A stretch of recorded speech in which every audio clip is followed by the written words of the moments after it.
Welcome back to the porch. Here we are, Jason and Bradford, two guys on a porch with always my trusty hunting dog, Kimber, with our porch picks of the day. What have we got here, Bradford? Well, we're going to do wild turkey. Wild turkey, awesome. So, wild turkey makes a lot of things, but we've got 3 expressions in front of us, and we're going to see if we can figure them out. Excellent. From the Buddha of bourbon himself, Jimmy Russell. Yeah, no kidding. And Eddie, don't want to leave him out. Yep. Father and son, Hall of Fame in the bourbon world. Yep. Literally in the Hall of Fame, though. But yes, so we don't know what we're drinking in each particular glass. It's a multiple choice test. Yeah, and let's talk about why it's going to be hard. Yep. Because we've discussed this off camera. What makes wild turkey so unique is that their mash bills, the recipe's the same. That's right. They always do the same mash bill. Different distilleries do different strategies.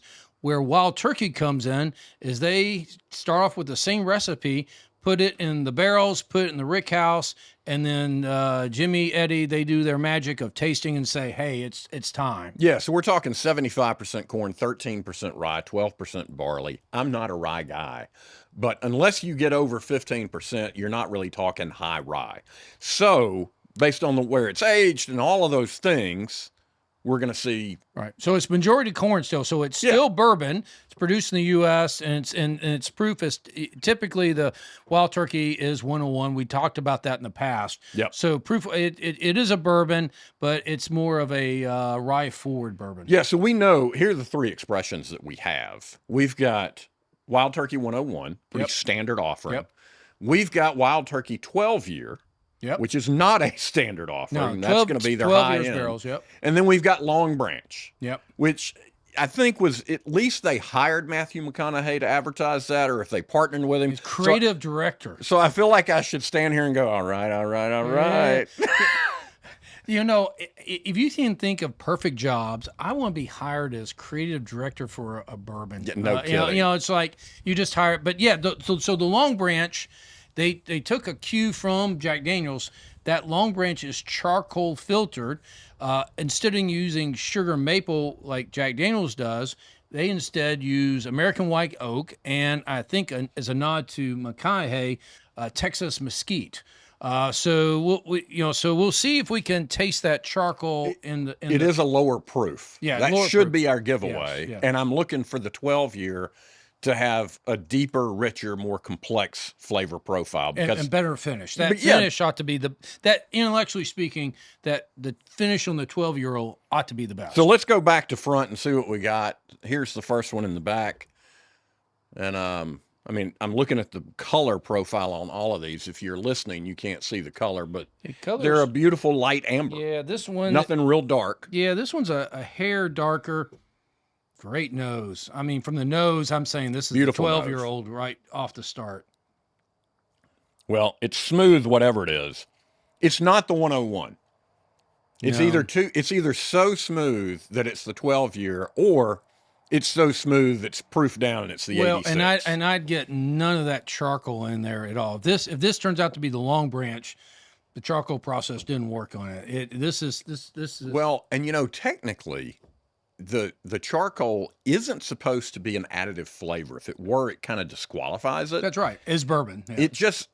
But it adds something. Like you say, you can taste it. Technically, you're not supposed to, but it does do something. Well, you've got to smooths it out, right? And you've got to filter the whiskey. You got to filter the juice somehow. Chill filter, non-chill filter, and this is a non-chilled filtering of it through charcoal. What do you think about the second one? The second one, I think, is the standard 101. So I'm good with that. Like that's what it is. Yeah, not much of a nose, light. Ooh, this third one's got a great nose. Yeah, I agree with. So the second one, I agree with you. That's the standard 101. The third one has a really, really nice flavor profile.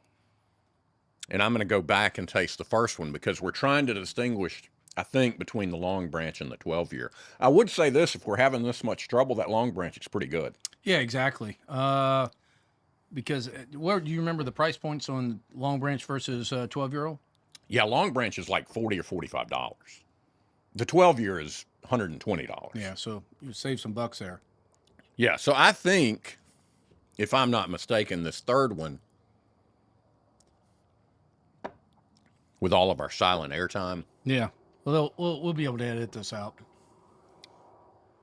I think the third one's the Longbranch. I think it's a little more watered down. And that first one, I think, is the I agree. 12-year. So we mentioned this already. The proof on the Longbranch is much less. Yes, 86. And so I would go from it that way, but I don't taste the charcoal filtering like I do in a Jack Daniels. Yeah, I would agree with that. Yeah, this has great flavor, wonderful, but it's definitely a lighter bourbon.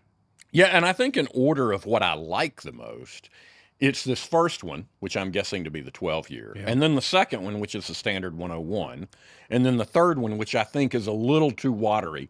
And I think because you and I have been doing this so long, I tend to like things that are 100 and up. Yeah. Whereas before, a year ago, if you'd asked me, I'd have said probably 100 and down. I completely agree and concur. The alcohol content in the 12-year-old adds a little something to it. Love if you're just doing a little sipping. The Longbranch is very light, very airy. Not much on the caramel that you typically pick in a bourbon, but as far as a sipping whiskey, it's great, and it's hard to beat the standard 101. It's a good stuff. So bet the farm on it in order of tasting. You're betting the farm. Wow. Figuratively speaking. But first one we tasted a 12-year-old. The second one was the standard 101. The third and final one was the Longbranch. So I think they're in order, covered at our feet. All right. So I'm going to unveil these. Yes. All right. So the first one is indeed the 12-year, just as we suspected. So that goes in order, and we picked that correctly. Yep. The second one was the 101, which we guessed it to be right off the bat. Yeah. And then the third being the Longbranch, which we nailed that too. Wow. It's almost like we know what we're doing or something. Let's be careful. Yeah, I know. But the other interesting thing is right from the nose of the 12-year-old, we were like, ooh, that's good. It's and so much of your smell characterizes your taste. It colors you. That smell really brings out the taste and things. So I think that's a winner. Yeah, and stay tuned for future episodes because we're going to reveal just a beautiful special release of one of their master keeps, one of their rye master keeps on a future episode. So stay tuned for that. Thanks for joining us on Porch Picks today. Two Guys on a Porch. Come back again. Please like and subscribe, rate, all the stuff you do on all the social media platforms. Thanks, guys. Let us know what your drink and cigar of choice is at twoguysonaporch.com, and you'll be entered into a drawing to get some Two Guys on a Porch swag